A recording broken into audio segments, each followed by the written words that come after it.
I remember the day it all started like it was yesterday. The air in the office felt heavy, charged with something I couldn't quite place.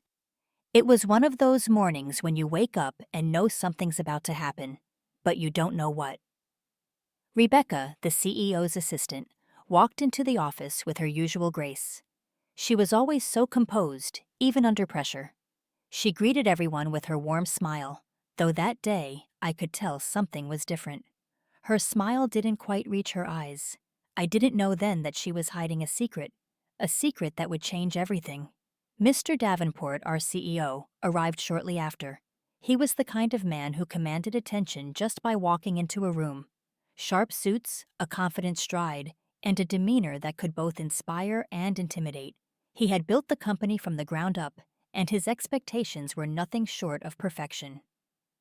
"Rebecca, my office," he said, his voice firm but emotionless. She nodded and followed him, her hands clutching a small folder. The rest of us pretended to work, but we all knew something was brewing. You could feel it in the way the office went quiet, like everyone was holding their breath.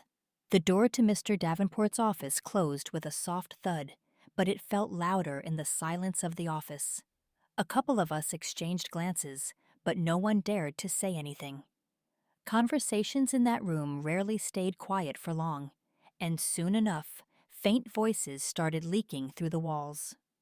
It wasn't long before the volume escalated. Mr. Davenport's voice cut through the air like a knife. "You're pregnant?" he exclaimed, loud enough for the entire floor to hear. My heart dropped. Rebecca was pregnant? That was news to us all, but the way he said it, it wasn't joy or surprise.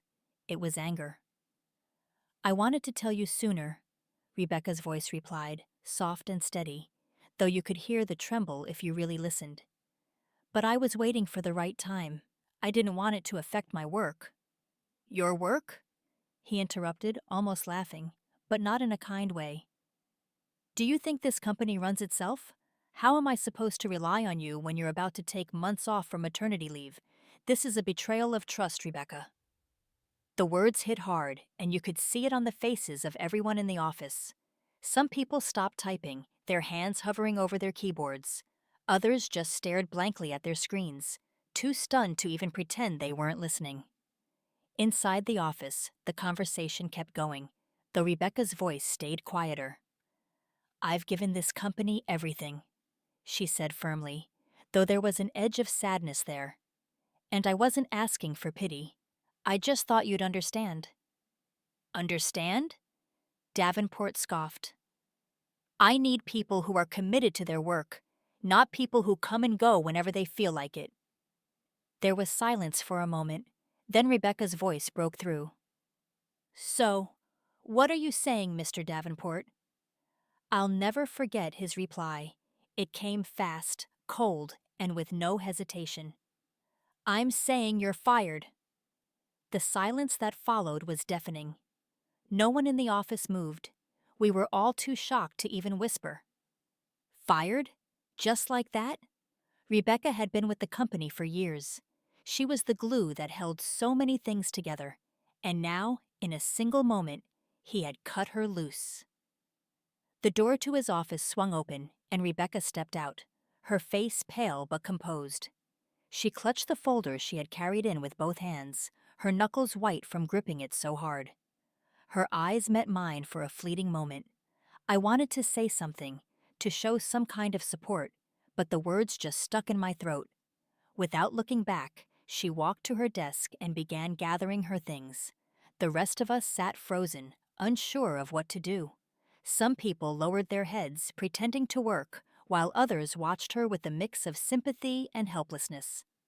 Davenport stepped out of his office not long after, his face a mask of indifference. He didn't say a word, just adjusted his tie and walked back toward the conference room, as though nothing had happened. As Rebecca packed her last item, she straightened up and looked around the office. Her expression was calm, but her eyes carried something I couldn't quite name. Was it sadness?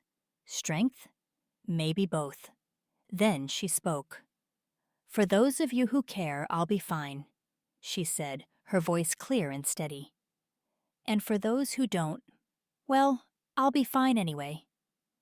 With that, she picked up her box and walked out, leaving a heavy silence behind her. I thought that was the end of it. We all did. But none of us could have guessed what was about to come next. The office felt emptier after Rebecca left. Days passed, and though everyone tried to go back to business as usual, there was an unease in the air. It was as if the heart of the place was missing. Davenport didn't mention her again, and no one dared to bring it up. Then, about a week later, everything changed. It started with a sudden meeting. An urgent email from Davenport's assistant, his new assistant, popped up in everyone's inbox, summoning the entire team to the conference room. It was unusual, but no one questioned it. We filed in one by one, curiosity and nerves bubbling under the surface. When Davenport entered, he looked different. The usual confidence in his stride was gone, replaced with something I could only describe as tension. He cleared his throat and stood at the head of the table, a manila folder in his hands. I've called this meeting, he began, his voice tight, to address some developments regarding the company's ownership. Ownership? That word hung in the air like a storm cloud. He opened the folder and glanced at the papers inside before continuing. As some of you may know, when this company was founded, I entered into a partnership with an investor. That investor held 50% of the company until certain circumstances led to my sole management of operations. People exchanged confused looks. What was he talking about? Davenport hesitated, something I'd never seen him do before.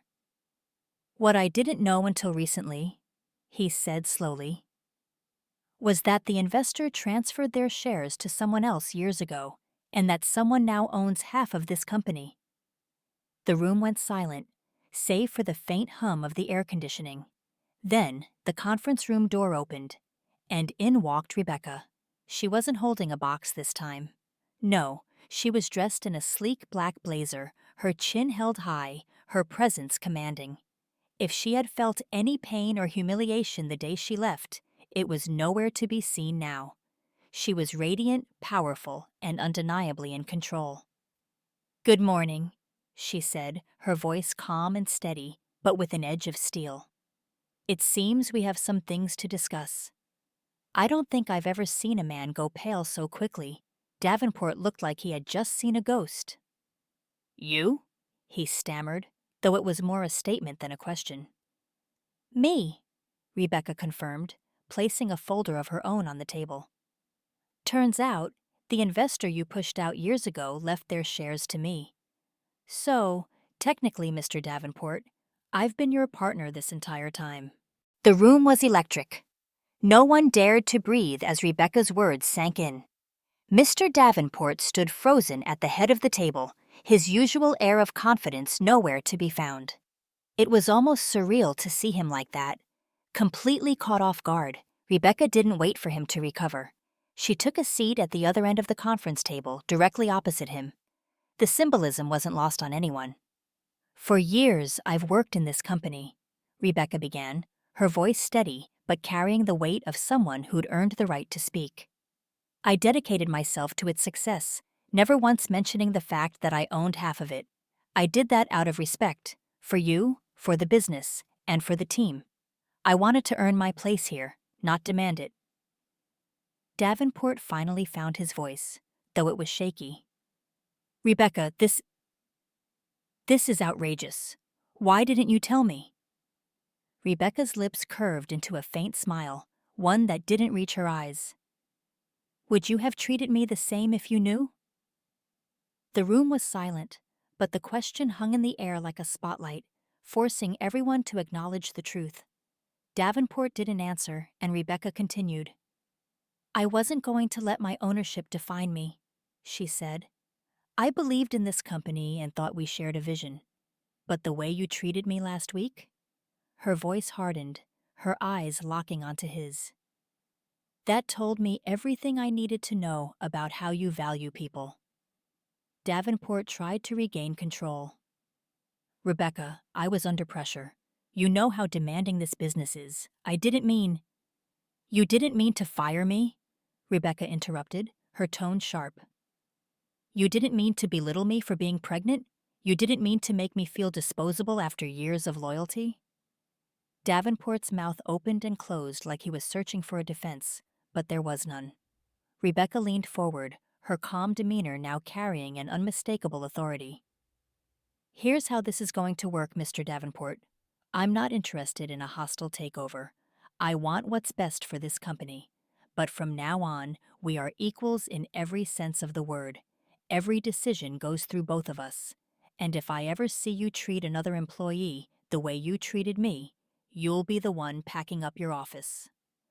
The room was so quiet you could hear the faint ticking of the clock on the wall. Davenport stared at her, clearly weighing his options, but he must have known he had no choice. Fine, he said at last, his voice barely above a whisper. We'll work together. Rebecca smiled again, but this time it was genuine. Good, then let's get to work.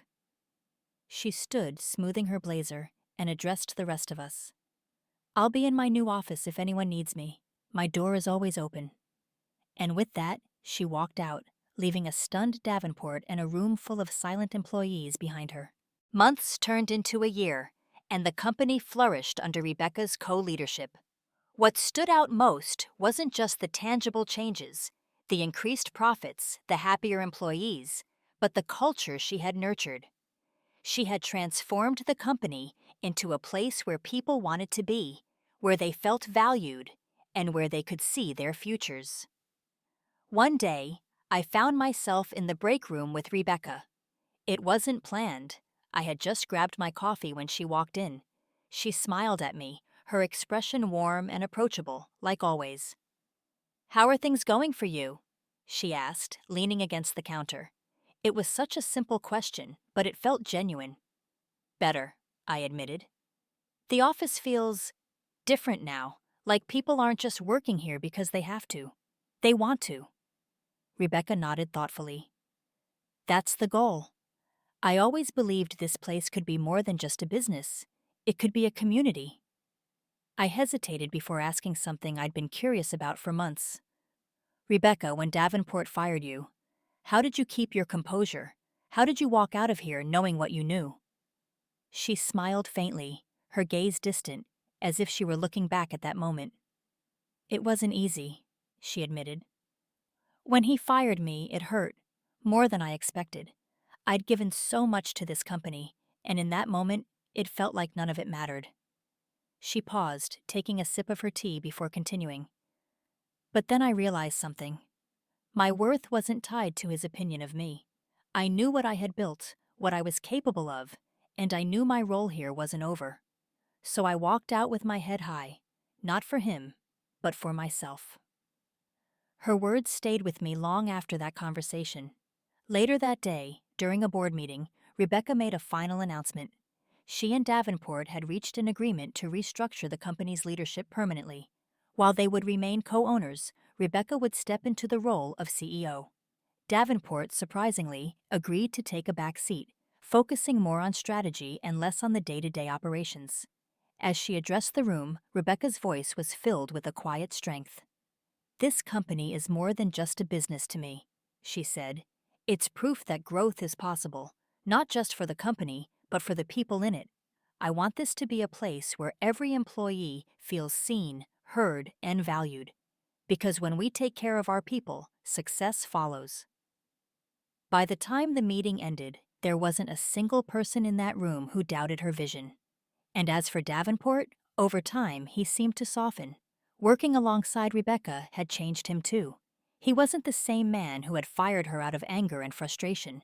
Maybe it was her influence, or maybe he finally realized that leadership wasn't about power, it was about trust. Looking back now, I think about how different things could have been if Rebecca hadn't been strong enough to fight for herself and her beliefs. She didn't just take ownership of the company, she took ownership of her story. And in doing so, she gave the rest of us the courage to believe in our own worth too.